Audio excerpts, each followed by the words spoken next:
Queridos, deixa eu abrir meu tablet aqui, Edson, já no final. Eu vou voltar aqui. Eu agradeço muito a água que dessa vez eu vou precisar. Não sei se os irmãos perceberam, minha garganta não tá legal. A voz já não é essas coisas todas, né, Rosinha? A voz já não é essas coisas todas, né, doutor? Então, ainda um pouquinho ruim, não dá muito certo. Mas, queridos, o pastor me chamou alguns dias para pregar no dia de hoje, e eu fiquei pensando no que falar. Então, estava essas últimas 2 semanas pensando, lendo, estudando, e algo veio em minha mente. Deus colocou algo em meu coração.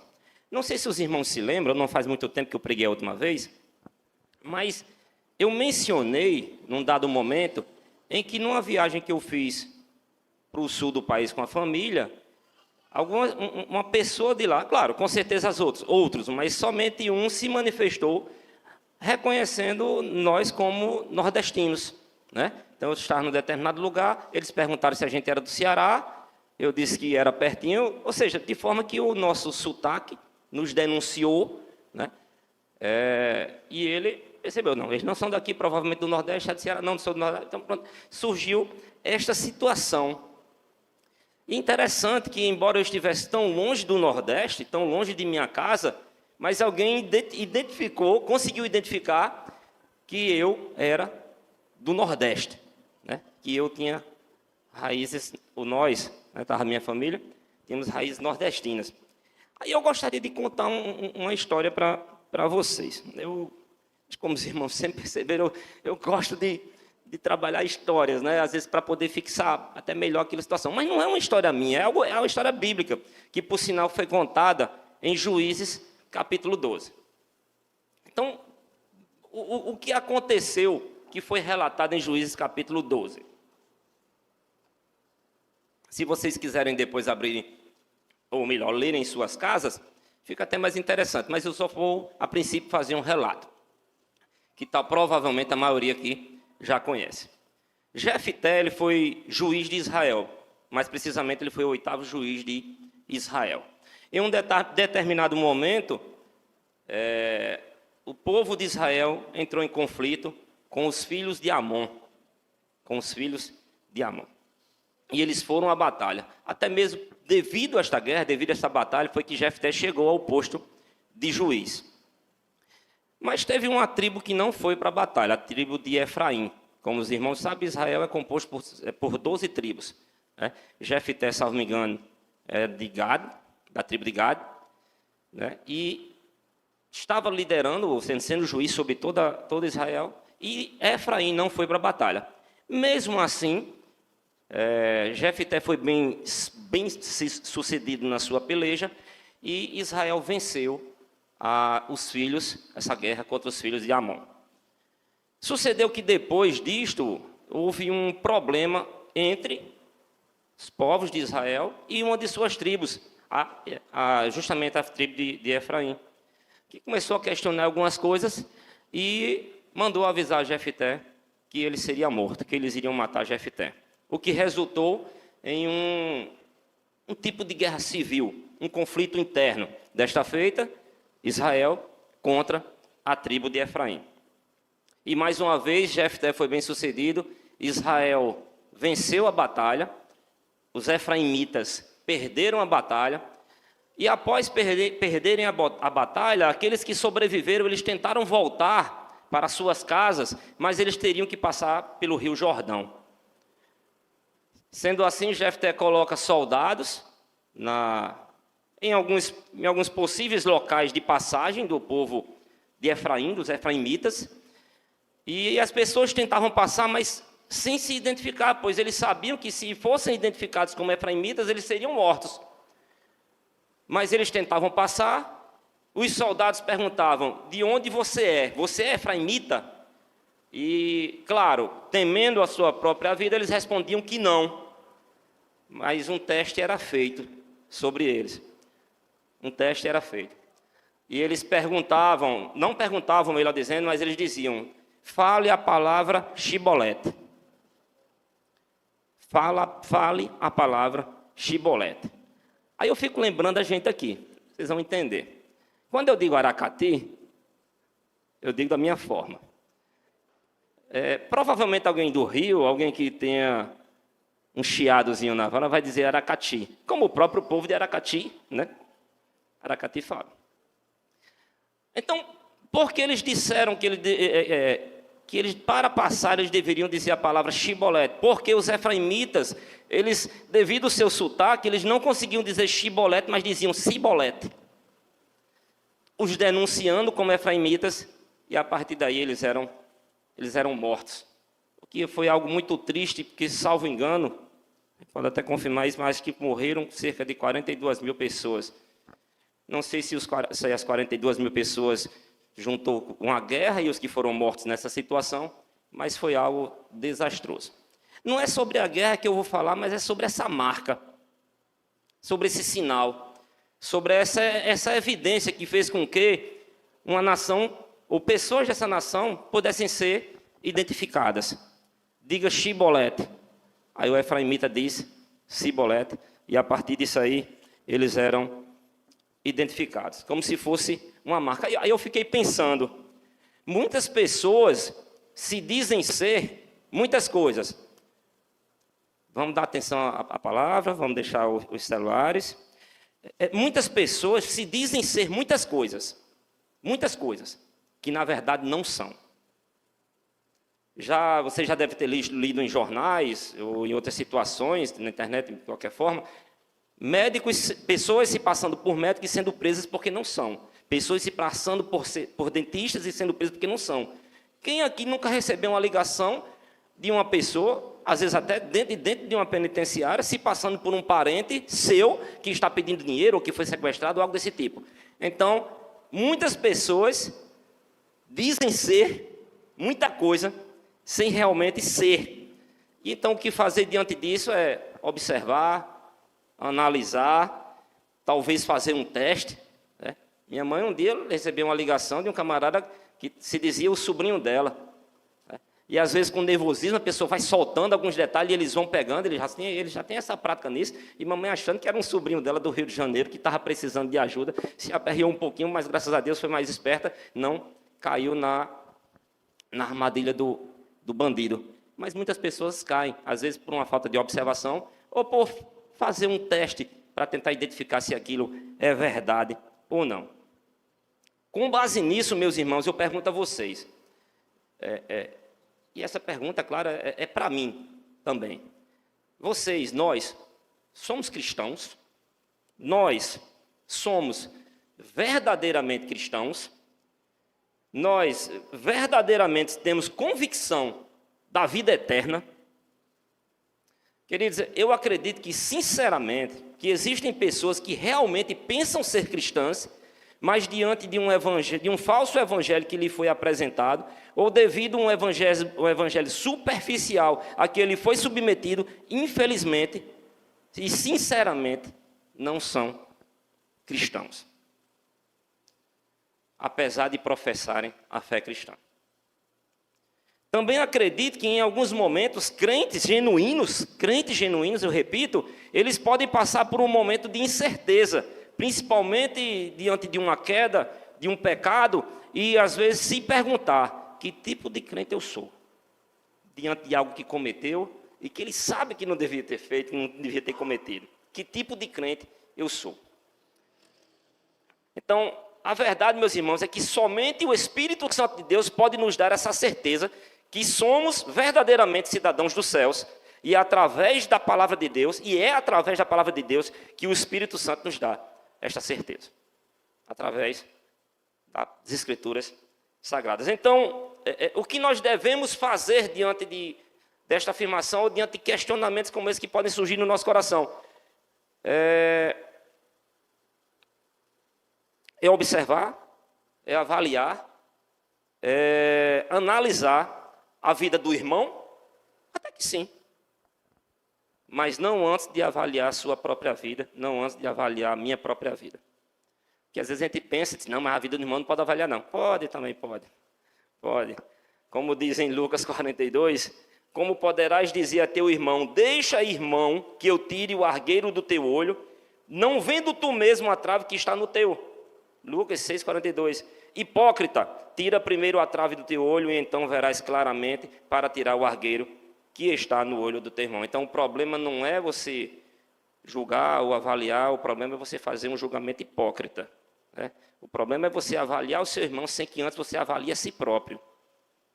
Então tira primeiro a trave do seu olho para observar depois o argueiro que está no olho do teu irmão. Então, avaliar. Então, façamos essa autoavaliação. Esqueça um pouquinho o irmão e se pergunte: eu tenho características de um cristão? Eu apresento marcas, evidências de um cristão? Muito mais do que eu dizer que sou crente, a minha vida mostra que eu realmente sou? Façamos essa reflexão. Queridos, a palavra de Deus, ela nos apresenta uma forma de sabermos quem é e quem não é. Assim como uma característica mostrou aos soldados de Jefté quem era ou não efraimita, existem características, marcas que nos denunciam se somos ou não servos de Cristo. Esse seria o chibolete do povo de Deus. O chibolete do povo de Deus, a marca de quem é verdadeiramente cristão ou não, ou de quem apenas só fala cibolete. Marca. Não tem como nós sermos cristãos e isso não ser evidenciado em nossa vida. E não ter uma marca. Não tem. Cristão 007. Não tem como. Não tem como isso acontecer. Então, a primeira epístola do apóstolo João, ela vai nos ajudar nisso. Eu queria que a gente lesse exatamente a primeira epístola, o capítulo 5, 1 João, capítulo 5, verso 13. O Lucas já colocou mais rápido que eu. Vamos ler. Os irmãos já estão acompanhando aqui. Olha, 1 João 5,13. Estas coisas vos escrevi a fim de saberdes que tendes a vida eterna, a vós outros que credes em o nome do Filho de Deus. Nós vemos aqui nessa passagem a razão, o motivo pelo qual João escreveu essa carta, que foi para que eles soubessem que tinham a vida eterna. Mas se nós também formos observar todo o livro, que são compostos por 5 capítulos, nós vamos ver que João também ele encoraja os irmãos a viverem uma vida coerente com a vida de Cristo. Viverem uma vida coerente com o Evangelho. Então, quando a gente vai analisar o livro, nós vamos ver marcas que o povo de Deus deve apresentar. E é claro que essas marcas não estão apenas só no 1 João, na Bíblia estão repletas, mas aqui a gente pode tirar algumas. E a primeira delas é em 1 João, capítulo 1, 5, 7, do 5 ao 7. 1 João, capítulo 1, do verso 5 ao verso 7. Vamos ler, olha. Ora, a mensagem que da parte dele te temos ouvido e vos anunciamos é esta: que Deus é luz e não há nele treva nenhuma. Se dissermos que mantemos comunhão com ele e andamos nas trevas, mentimos e não praticamos a verdade. Se, porém, andarmos na luz, como ele está na luz, mantemos comunhão uns com os outros, e o sangue de Jesus, seu Filho, nos purifica de todo o pecado. Uma primeira marca, uma primeira evidência, uma primeira característica de um cristão é que o cristão anda na luz. O cristão anda na luz, porque na luz o seu Senhor está. Simples assim. O que está sendo dito aqui é: se nós dissermos que temos comunhão com Deus, se dissermos que somos cristãos e ainda assim andarmos nas trevas, nós estamos mentindo ao dizer que somos cristãos e não estamos praticando a verdade. Um cristão anda na luz, simples assim, só me repetindo. Vamos dar um destaque à frase andar nas trevas. Eu disse que o cristão anda na luz, exatamente porque ele disse que um cristão não pode andar nas trevas. Andar nas trevas. Então vamos dar um destaque a essa frase. Mas antes de dar um destaque a essa frase de andar nas trevas, vamos separar essa palavra andar. Essa palavra andar, ela não está falando de questão de caminhar ou a questão de uma situação pontual. Ela está falando mais de estilo de vida. Estilo de vida. Andar, então, nas trevas, seria andar sem Deus. O andar de forma diferente daquela que Deus nos ensinou, daquela que Deus nos determinou. Isso seria andar nas trevas. Não de forma pontual, mas como estilo de vida. Jetro mentiu ali naquela situação. Jetro mentiu. Isso é diferente de Jetro vive na mentira. Isso é diferente. Uma coisa é você errar pontualmente, outra coisa é você viver no erro. Uma coisa é você cair, outra coisa é você viver caindo. Eu brinco muito com Tatiana, parece até que ela diminuiu mais, mas ela vivia caindo. Não sei se Gilberto ajudou isso a ela, tenho certeza. Já está caindo menos. Talvez já tenha uns 2 meses que ela não cai. Né? Pontualmente é uma coisa, um estilo de vida. Viver na disciplina. Viver... Não. Um cristão anda na luz e não nas trevas. E não nas trevas. Então, o que significa andar nas trevas, como eu já falei, é claramente não andar com Deus, é viver uma vida de pecado, é ser aquela pessoa que o pecado não incomoda, diferente de quem anda na luz, que quando erra, quando peca, se entristece, pede perdão a Deus, pede forças a Deus para não voltar ao erro, pois apesar de ter errado, o seu prazer está na lei do Senhor. Vocês percebem essa diferença? Não tenho dúvida disso. Eu, quando venho à casa de Deus, não vejo a hora do culto acabar. Eu não estou dizendo que isso não possa acontecer em algum momento, às vezes motivado pelo cansaço, ou às vezes a gente não está com a cabeça muito legal. Né? Então, isso pode acontecer hoje. Mas nunca senti prazer na casa de Deus. Sabia que tem gente que é desse jeito? Tem gente que vem só pelo rito, como se fosse bater um cartão, como se fosse bater o ponto do trabalho. Vem só mas não sente prazer na casa de Deus. Repetindo, eu não estou dizendo que um dia ou outro você não possa estar cansado, quer que o culto termine um pouco mais cedo, não, mas nunca senti prazer na casa de Deus. Mas quando está nos carnavais da vida, nas cidades juninas da vida, numa só cidade junina da vida, né? Que aqui o carnaval não é tão forte, é mais a cidade junina, né? O mês de festejo junino é um que não é mais. Mas quando lá se sente bem, quando está lá se sente bem. Quando está lá o negócio é bom. Então a primeira característica é que o cristão ele anda em conformidade com o que Cristo revelou. O verdadeiro cristão anda na luz. Esse seria talvez o primeiro chibolete do povo cristão, pelo menos o que eu extraí aqui da primeira epístola de João. Um segundo ponto, meus queridos, é que o cristão reconhece o pecado na sua vida. Lucas, 1 João 1, ainda no capítulo 1, verso 8 ao verso 10. Vamos lá. O cristão reconhece o pecado na sua vida.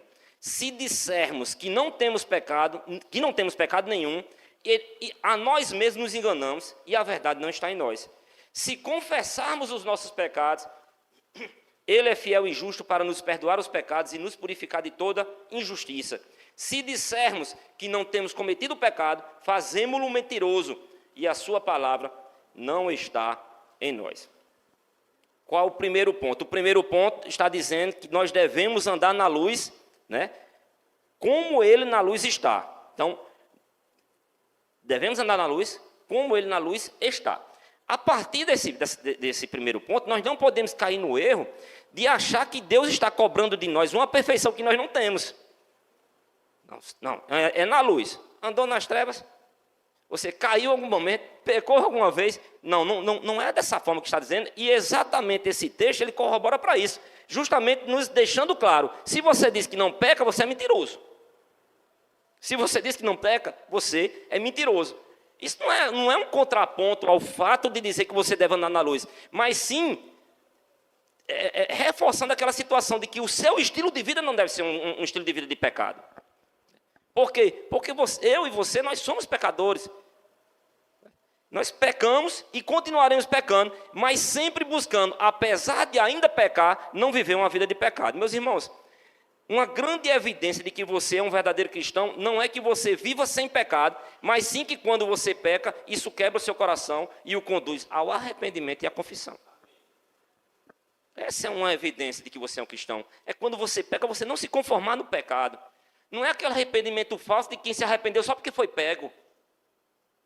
É aquele arrependimento que no secreto você fez um crime perfeito, mas isso lhe incomoda, isso lhe destrói, lhe corrói por dentro. Porque você sabe que está em pecado. Essa é uma evidência. Não é até curioso você pensar, o camarada peca e isso ser uma evidência que você é cristão? Mas isso é, quando você peca, isso lhe incomoda. Isso lhe frustra. Diferente disso, não. Diferente disso, não é. Então, vimos até agora que a primeira evidência de que alguém é cristão é andar na luz, ou seja, andar em conformidade com a vontade de Deus. A segunda evidência é que quando o cristão se desvia da luz, o Espírito Santo de Deus o convence do pecado, o trazendo ao arrependimento, quebrantamento, confissão, lembrando que confissão também é necessário. Não é só se sentir, tem que ter confissão. Tem que ter confissão. Como eu acabei de ler no verso 9. Se confessarmos os nossos pecados, Ele é fiel e justo para nos perdoar os pecados e nos purificar de toda injustiça. Se confessarmos os nossos pecados. Sabe quando a gente, às vezes, comete aquela situação de pedir perdão sem assumir o erro? Eu não fiz nada com você, não, mas se você está chateado, me perdoe. Pode valer aqui. Pode até dar certo, mas para Deus isso não é muito certo, não. Porque você é pecador, eu sou pecador, nós somos falhos. Né? Nós somos falhos. Então esse papozinho de que eu não fiz nada com você não, é até uma situação de dizer assim, tipo, eu estou lhe pedindo perdão, mas o errado é você, que está vendo coisa quando não tem. Né? A gente gosta de fazer isso. Então, existe a necessidade de confissão de pecado. Porque se confessa pecado, existe um reconhecimento do erro, um reconhecimento da falha. E se confessar, Deus é fiel e justo para perdoar os pecados e os purificar de toda injustiça. Primeira e segunda evidências. A terceira evidência é que o cristão ama os mandamentos de Deus. 1 João 2, o verso 3 ao verso 5. O verdadeiro cristão ama os mandamentos de Deus. 1 João 2, 3 ao 5, diz o seguinte, Ora, sabemos que o temos conhecido por isto, se guardamos os seus mandamentos. Aquele que diz, eu o conheço e não guarda os seus mandamentos, é mentiroso e nele não está a verdade. Aquele, entretanto, que guarda a sua palavra nele, verdadeiramente tem sido aperfeiçoado o amor de Deus. Nisto sabemos que estamos nele. Nisto sabemos que estamos nele. O cristão ama os mandamentos de Deus. Vamos pensar um pouco sobre isso. Quando falamos nos mandamentos de Deus, estamos falando na palavra de Deus. Então, quando falamos em amar os mandamentos de Deus, ou amar a palavra de Deus, nós estamos falando em relacionamento para com a palavra. Um relacionamento para com a palavra de Deus. Então, vamos analisar o seguinte. Quando você não era crente, talvez essa palavra não se aplique tanto a quem nasceu num lar cristão, porque desde cedo ele foi apresentado a palavra de Deus.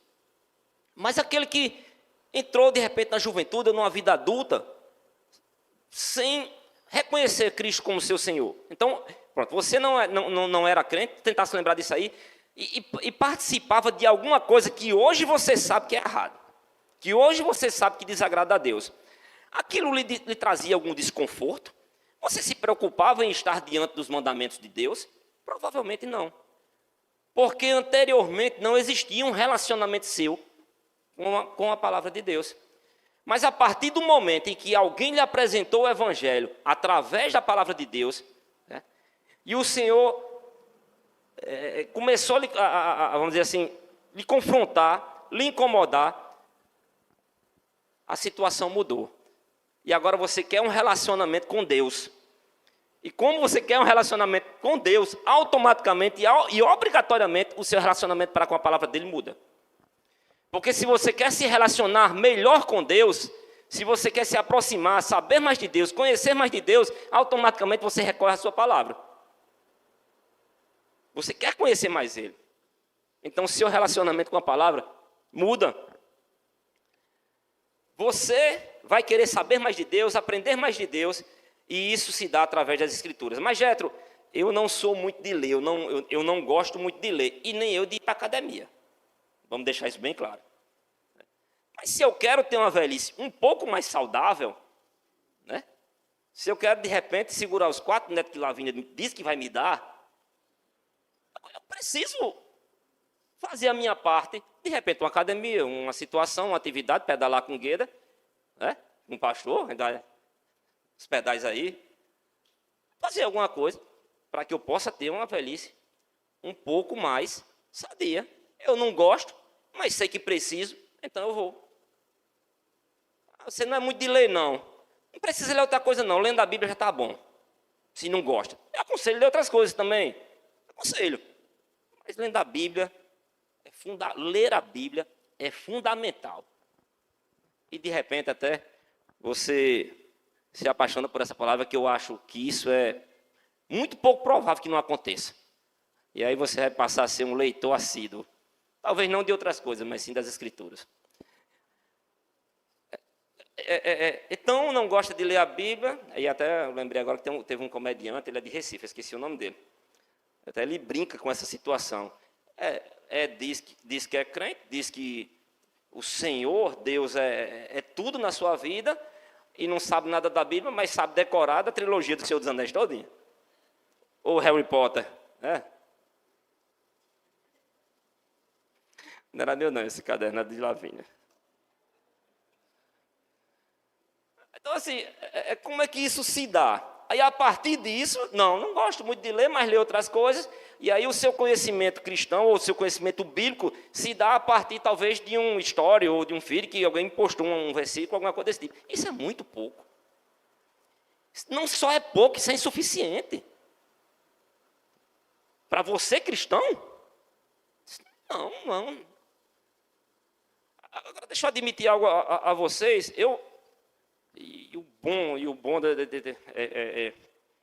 O melhor para mim, quando eu venho pregar, porque, claro, a gente tem que estudar bem mais, alguma coisa desse tipo, é que o primeiro a ser falado ao coração é a gente, né, pastor? É a gente, né? Quando a gente prepara uma mensagem, a gente é confrontado. Como é que eu vou estar falando sobre algo que eu não estou vivendo? E eu fui confrontado sobre essa situação. Porque eu tenho sido relapso com a leitura da palavra. Talvez me dedicando só um pouquinho mais quando eu vou pregar. Isso está errado.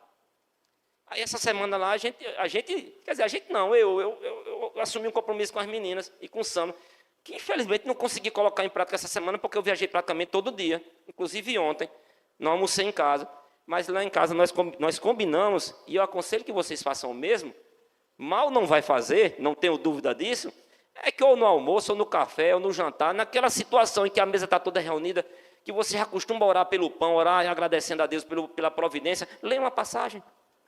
Nós combinamos isso lá em casa. E se Deus permitir eu não viajar amanhã será o primeiro dia que nós vamos fazer isso. Lê uma passagem. De repente, se você, vamos dizer, se quiser a coisa um pouco mais facilitada, pega um pão diário. As pastorais, as reflexões que o pastor coloca no grupo. É uma boa pedida, pois já vem com uma passagem, vem com uma abordagem, uma explicação, uma rápida explanação. Eu não tenho dúvida o quanto isso fará bem à minha família na minha casa. Não tenho dúvida, e só lamento não ter pensado isso antes. Só lamento não ter pensado isso antes. Então, um servo de Deus, ele anda na luz. Ele anda na luz, porque o Senhor está na luz. Um servo de Deus, ele reconhece os seus pecados, pois serão muitos no decorrer de sua vida. Um servo de Deus, ele ama a palavra de Deus. Então, eu até tinha notado algo aqui antes de fechar essa questão, sobre a questão da palavra de Deus. Já ia passar para o quarto ponto, mas eu fiz uma anotaçãozinha aqui, eu achei bem interessante. Eu vi em algum determinado ponto. É interessante alguém dizer que quer um relacionamento com Deus, mas não com sua palavra. Eu achei isso muito curioso. Deus. Eu quero um relacionamento com Deus, mas com sua palavra, isso não faz muito sentido. O pastor Paul Washer, ele falou uma coisa bem interessante. Ele fez um comparativo. Ele disse, olha, vamos supor que você já faz alguns dias que você não vê sua esposa, ou meses. Por alguma necessidade, uma viagem, trabalho, alguma coisa desse tipo. E ela escreve uma carta para você. E sei lá, os correios, essa carta chega até você. E depois de meses, sem conversar com sua esposa, vamos supor que nós não estamos numa época do celular, né, dos WhatsApp da vida. Aí quando chega essa carta, você pega essa carta, bota em cima da sua mesa e diz, outro dia eu leio. Imagine aí como sua esposa se sentiria, você fazendo algo desse tipo. Ou seu esposo, se você fizesse o mesmo. Se você ama sua esposa, se você ama o seu esposo, e depois de muitos dias, sem ter um contato, sem conversar, sem botar o papo em dia, você tem uma carta em suas mãos e você não lê, alguma coisa errada está. E, infelizmente, nós temos feito isso com o Senhor. Com esta carta que Ele nos escreveu. Mas porque eu não gosto de ler, eu não vou ler. Porque eu não sou muito de ler, eu não vou ler. Mas aqui e acolá eu vou curtir no Instagram quando alguém postar um versículo. E achar que isso é suficiente. Quem ama, ou melhor, um verdadeiro cristão ama a palavra de Deus e tem um relacionamento com a palavra de Deus. O cristão, quarto ponto, o cristão anda como Jesus andou. No capítulo 2, verso 6, vai dizer exatamente isso. Aquele que diz que permanece nele, esse deve andar assim como ele andou. Esse andar aqui se repete aquela primeira situação que eu falei logo lá no início. Não é um andar, uma coisa pontual, mas é estilo de vida. É um estilo de vida que nós estamos falando. Andar como Jesus andou é viver como Jesus viveu. É amar como Jesus amou. Parece a música do Padre Zezinho, né?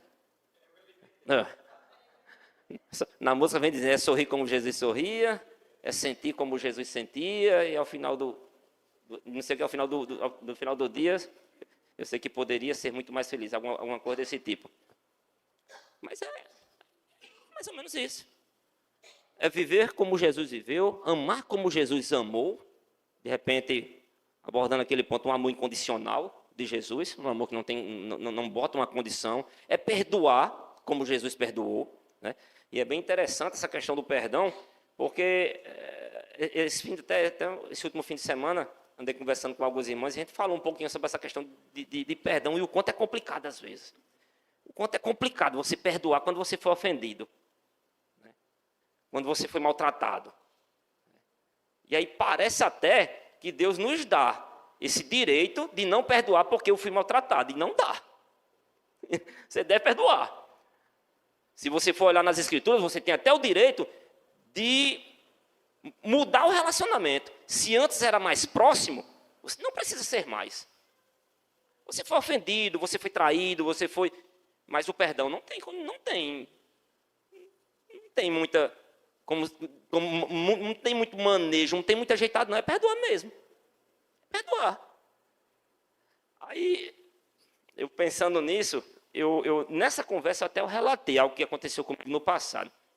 Uma vez, pastor, no carro que eu comprei de Gilberto Divaneide, o meu primeiro carro eu comprei até de Gilberto Divaneide, eu estava indo para um determinado serviço e um cachorro atravessou na frente, eu tentei livrar o cachorro, gerei um acidente, bati num outro carro. E graças a Deus não teve uma situação física, ninguém se feriu, né, seriamente. Eu só saí mancando, mas embora tenha sido uma pancada até feia, eu bati de frente no outro carro, um Fiat Uno. E o camarada me dispensou das obrigações do carro dele. Eu só tive o prejuízo do meu carro, e foi um prejuízo grande, até que eu tive que vender o carro. Vendi o carro para pagar o conserto, voltei para uma moto. E graças a Deus por isso. Aí depois de um tempo... Eu estava trabalhando e ligaram para mim e disseram que Sandra estava até grávida, acredito que era de Lavínia. Aí papai ligou para mim, estou ligando para você para que, de repente, se a notícia chegar errada, você não se preocupar. Uma pessoa bateu no seu carro, mas Sandra está bem, viu? Não vai se preocupar com isso, não. Pode ficar aí no serviço. Como é que alguém diz isso e acha que eu vou ficar no serviço? Eu estava dando aula, falei com os alunos, meus queridos, eu não tenho condição de dar mais aula não, porque eu vou saber o que está acontecendo. Meu pai falou isso, pode... Se Deus quiser vai ser isso, mas eu quero confirmar. Aí saí. A pessoa que bateu disse que assumiria o conserto, mas não assumiu. Depois, quando não chamaram guarda, quando não fizeram nada, disse que assumiria, mas depois não assumiu. E eu fiquei revoltado demais. Eu fiquei muito chateado. E os danos no carro não foi nem próximo do que foi aquele que eu tinha gerado no carro naquela outra situação de alguns anos atrás. Aí eu lembrei daquela parábola do servo que não perdoou. Está lá em Mateus 18. Aí eu fui confrontado e às vezes ser crente é difícil. Às vezes é. Mesmo a simplicidade do evangelho às vezes é complicado. Aí eu lembrei da parábola, né, que o rei tem uma pessoa que está devendo a ele, um servo, e ele manda colocar esse servo na cadeia, só que o servo suplica e pede uma oportunidade que ele vai pagar, e o rei perdoa ele da sua dívida. Logo depois, ele vê alguém que estava devendo ele cobra, a pessoa pede uma oportunidade e ele não dá e joga a pessoa na cadeia. Depois a notícia chega ao rei do que ele tinha feito e o rei chegou para ele e disse: "Você, servo ruim, eu tinha lhe perdoado e você não fez o mesmo com aquele que estava lhe devendo." Aí colocou ele na cadeia. Aí eu me lembrei. O camarada me livrou de um prejuízo muito maior e eu me esquentando com um prejuízo pequeno, sabe? Aí meu coração se acalmou um pouco mais. A quem tem essa dificuldade de perdão, eu aconselho ainda a lembrar também da oração do Pai Nosso. Pai, perdoa-nos os nossos pecados, assim, as nossas ofensas, assim como nós temos perdoando aqueles que nos têm ofendido. E às vezes a gente nem sabe o tamanho da besteira que está falando. Perdoai as nossas ofensas, assim como nós temos perdoado aquele que nos tem ofendido. Se a gente realmente quiser isso, querer que Deus nos perdoe assim como nós temos perdoado, pode ser que a coisa não dê muito certo, não dê muito boa para mim e para você. Porque se você lembrar que Deus conhece o seu coração e a plenitude da maldade que existe dentro de você, e ainda assim Ele lhe perdoou, e você tem dificuldade de perdoar porque um camarada danificou um pouquinho seu carro, isso é complicado de pensar. Mas nós devemos lembrar que o verdadeiro cristão, ele deve andar como Jesus andou, viver como Jesus viveu, perdoar como Jesus perdoou, amar como Jesus perdoou. O quinto e último ponto, então, se os irmãos do louvor já quiserem ir subindo, devagarzinho dá certo. O quinto e último ponto é que o cristão, ele não ama o mundo. Ele não ama o mundo. Definitivamente ele não ama o mundo. 1 João 2, 15 e 16. Não ameis o mundo, nem as coisas que há no mundo. Se alguém amar o mundo, o amor do Pai não está nele. Porque tudo o que há no mundo, a concupiscência da carne, a concupiscência dos olhos e a soberba da vida, não procede do Pai, mas procede de quê? Do mundo. Procede do mundo. Vocês prestaram bem atenção no que a gente leu aqui, no que eu acabei de ler? Vocês devem ter acompanhado aqui atrás. Se alguém ama o mundo, o amor do Pai não está nele. Por quê? Porque, como diz no verso 16,